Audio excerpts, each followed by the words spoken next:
ഈ post partum stage എന്ന് പറയുന്നത്, ഈ കുട്ടി ഉണ്ടായതിനു ശേഷമുള്ള ആ കാലയളവ് എന്ന് പറയുന്നത് ഈ പറയുന്ന ഡെലിവറിക്ക് ശേഷമുള്ള ഒരു റിക്കവറി പീരീഡ് മാത്രമല്ല, അതൊരു പെണ്ണിനെ ഒരു അമ്മയാക്കുന്നൊരു പ്രോസസ്സാണ്.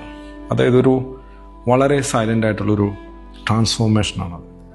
അവളൊരു കുട്ടിക്ക് മാത്രമല്ല ജന്മം നൽകുന്നത്, അവളുടെ ഒരു പുതിയ ഒരു രൂപത്തെ അവൾ ജനിപ്പിക്കുകയാണ്.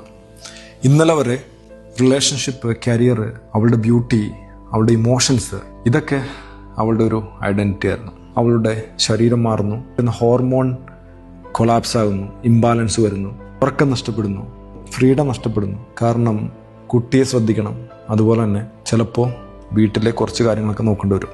ഫാമിലീസും ഈ പറയുന്ന ഹസ്ബൻഡും എല്ലാം കുഞ്ഞ് ഓക്കെ അല്ലേ, കുഞ്ഞിന് ഫീഡ് ചെയ്തായിരുന്നോ, കുഞ്ഞ് ഉറങ്ങിയോ എന്നൊക്കെ കുറേ ചോദ്യങ്ങൾ ആൾക്കാർ ചോദിക്കും. പക്ഷേ വളരെ കുറച്ച് പേര് മാത്രമാണ് നീ ഓക്കെ ആണോ എന്ന് ഈ അമ്മയോട് ചോദിക്കാറുള്ളൂ. പലപ്പോഴും ആളുകൾ ഈ പറയുന്ന അമ്മയെ സൈലൻ്റായിട്ട് അവഗണിച്ച് കളയുകയാണ്.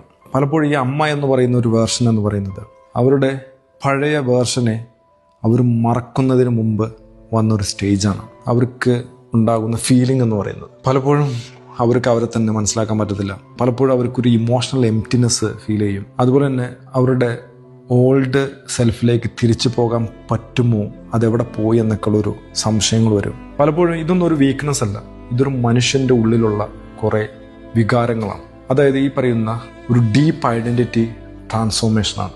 പലപ്പോഴും വീട്ടുകാരും സമൂഹമൊക്കെ സെലിബ്രേറ്റ് ചെയ്യുന്നത് കുട്ടിയുടെ ജനനമായിരിക്കും. പക്ഷേ ഒരു പെണ്ണിൻ്റെ ഇമോഷണൽ റീബർത്ത് എന്ന് പറയുന്നത് പലപ്പോഴും ആളുകൾ കാണാതെ പോകും. അവിടെയാണ് ശരിക്കും പറഞ്ഞാൽ നല്ലൊരു ഹസ്ബൻഡിൻ്റെ സപ്പോർട്ട് വേണ്ടി വരുന്നവർക്ക്. കുഞ്ഞിനെ ശ്രദ്ധിക്കാനും കുഞ്ഞിന് സ്നേഹം കൊടുക്കാനും ഒരുപാട് ആളുകളുണ്ടാവും.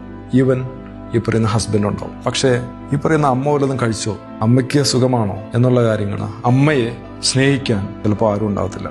ഈ പറയുന്ന വീട്ടുകാരുടെ ഒരു അവഗണന പലപ്പോഴും ഈ പറയുന്ന സ്ത്രീകളിൽ പോസ്റ്റ് പാർട്ടം ഡിപ്രഷൻ എന്ന് പറയുന്ന സംഭവത്തിലേക്ക് എത്തിക്കും. അപ്പോൾ ഈ പറയുന്ന കാര്യങ്ങൾ ശ്രദ്ധിക്കുക. ഇതൊരു അവയർനെസ് വീഡിയോ ആണ്.